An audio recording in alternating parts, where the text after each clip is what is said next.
3 years ago, I became obsessed with learning about health. I watched hundreds of videos, read countless books, listened to podcasts, and spent hours researching on nutrition. Along the way, I learned a lot, but I also made it a lot more complicated than it needed to be. And it got to the point where healthy eating wasn't my problem. The obsession and the constant strive to perfection behind it was the problem. If I could go back and start my health journey from scratch, knowing everything I know now, these are the key things I'd focus on.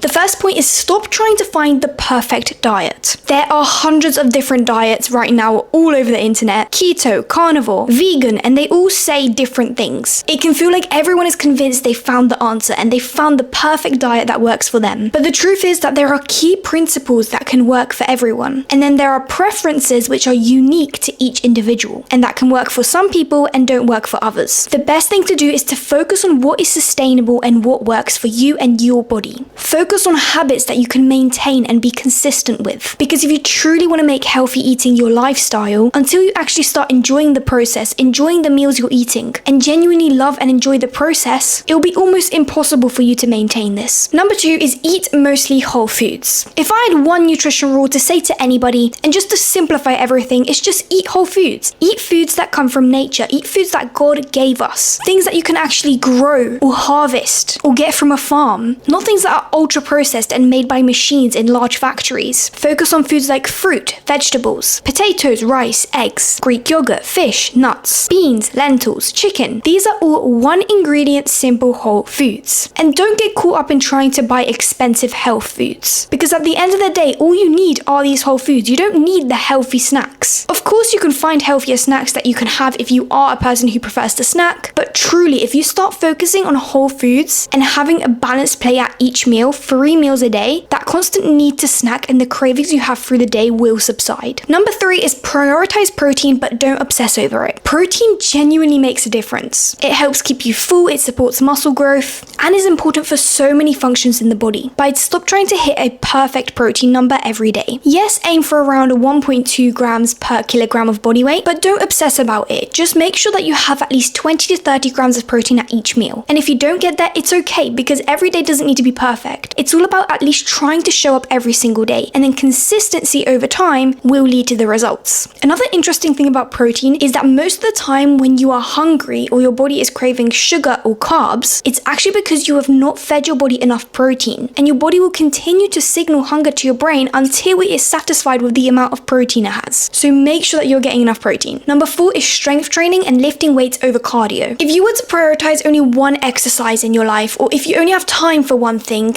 prioritize lifting weights. Yes, cardio has its own separate benefits for cardiovascular health, VO2 max, and other health benefits, but lifting weights is probably the healthiest one you can do, because muscle isn't just about looking toned. It's a really strong symbol of longevity. It helps to increase your metabolism, it improves your skin health by boosting blood circulation and lymph flow, it helps regulate insulin sensitivity, and promotes better bone health and healthier aging. So if you're ever thinking about wanting to engage in more exercise but don't know what to do, strength training is the one. 2 to 3 times a week is enough for the longevity benefits. Number 5 is walking more. One of the most underrated forms of movement is walking. People drastically underestimate the power of walking. Try to aim for around 7 to 10,000 steps a day. It's free, it helps digestion, it reduces stress, calms your nervous system, improves cardiovascular health, and is really good for burning fat. And another key tip is walk 10 minutes after every single meal. This is key. Walking for 10 minutes after every single meal helps to decrease the blood sugar spike from your meal, which then in turn helps to reduce any cravings and drastic energy crashes throughout the day. But it also actually helps improve the digestion of your meal and the absorption of the minerals and nutrients from your meal. So just start walking more. One of the best investments I made this year is investing into a walking pad, because now I have no excuse to get my steps in, especially after eating a meal. Sometimes I genuinely just can't be bothered to go outside, but the walking pad is right there, and we put it into our kitchen as well. So literally as soon as you finish a meal, hop onto there for 10 minutes. It goes by so fast and you're already getting a lot of really good benefits from that. Number 6 is prioritize your sleep. I feel like sleep might actually be the most important pillar here. Probably it goes sleep number 1, diet and nutrition number 2, and then exercise number 3. If your sleep isn't in place, it's going to be really hard for you to maintain a healthy diet, and it's going to be really hard for you to find the motivation and energy to go to the gym. So if your sleep isn't there and you're not prioritizing your sleep, you're basically preying on your own downfall. Women should aim for around 8 to 10 hours of sleep every night. Women do actually need more sleep than men, but sleep affects almost everything: your hunger, your mood, your recovery, your hormones, and your energy. The most important thing I'd focus on is consistency with your sleep. So making sure that you aim to go to sleep around the same time every day and wake up around the same time every day, with half an hour of flexibility. So let's say you go to sleep at 11 p.m. every day and wake up at 7 a.m. every day. Try to consistently do that every single day. Stop making exceptions on the weekend, because that is messing up your circadian rhythm. Just because it's the weekend and you don't have work tomorrow doesn't mean you need to stay up till 2 a.m. Also, aim to try and go to sleep before midnight, or even better, before 11 p.m., as your body actually runs different processes in the background whilst you are asleep at different times. I'll put a graph onto the screen of these processes, but if you are going to sleep any later than 11 p.m. or midnight, you're missing out on these crucial processes. Number 7 is eat a high protein savory breakfast. Starting your day with a high protein savory breakfast is amazing for stabilizing your hormones, also regulating your blood sugar, because you're not getting a massive spike at the beginning of your day, so then you are preventing energy crashes and cravings throughout the day. It keeps you fuller for longer, and another key thing is it actually decreases sebum production in your skin, so that could lead to clearer skin. Number 8 is stop chasing every new wellness trend, and most importantly, stop chasing perfection. Every week there's gonna be some kind of new superfood, new supplement, new diet, but I'd spend and try to focus less time on worrying about these little tiny things and focusing more time on getting the basics right. As long as you are eating whole foods, getting adequate and consistent amount of sleep, and exercising regularly, you are good. Obviously, there's a lot more behind that. For example, you may have food intolerance,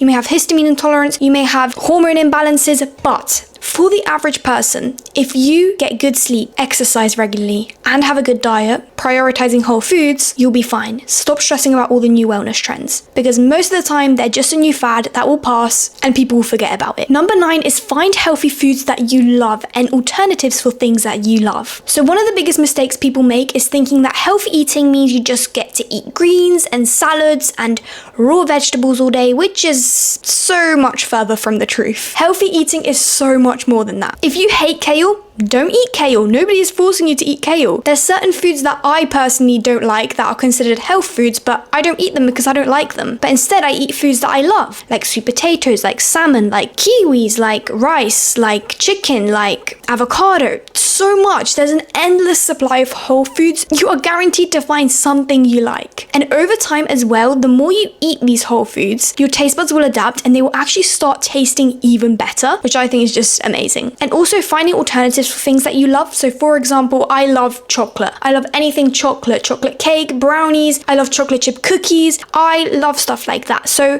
what do? I find healthier alternatives and bake and experiment in the kitchen with refined sugar alternatives, gluten alternatives, and just finding healthier recipes that you love is such a good way to actually help you enjoy the process of everything and really appreciate every ingredient that you are putting into your body. And the last one, number 10, is regulating your nervous system. This is arguably another really key, important foundational pillar, because if your nervous system is not regulated, you are basically screwing up every other aspect of your life. For a long time, I thought health was just about eating healthy and working out. But there's a lot more to that. We are constantly switched on, checking our phone, rushing from one thing to the next, worrying about the future, worrying about the past, overthinking everything. And when your body is in that constant state of stress, it can affect so much more than you realize. Stress can influence your sleep, your digestion, inflammation, energy levels, recovery, and even your food choices. That's why looking after your nervous system is just as important as looking after your diet. Some things that you can do is go for a walk without any distractions. Don't even take your phone with you. Take the headphones out, stop listening to a podcast, stop listening to music,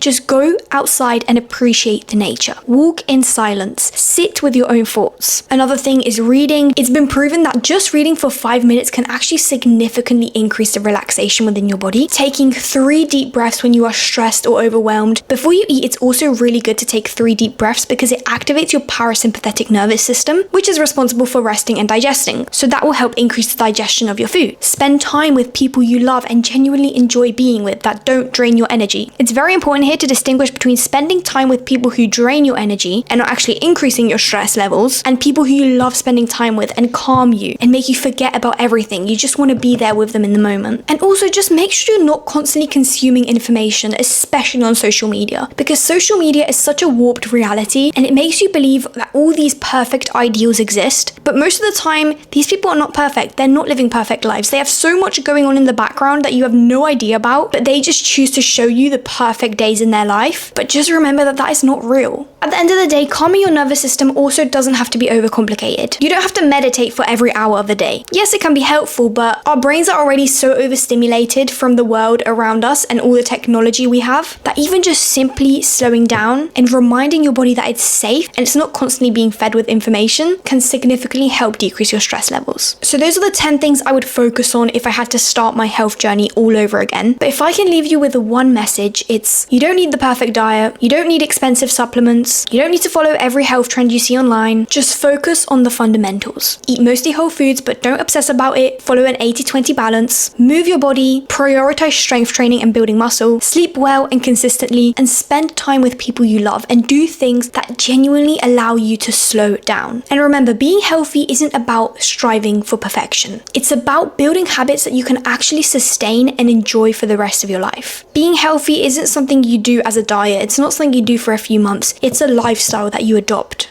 and you learn to love living. Thank you guys so much for watching. I hope you enjoyed today's video. Please put any recommendations in the comments down below of videos you'd like to see in the future. And yeah, I hope you have a great day. Bye.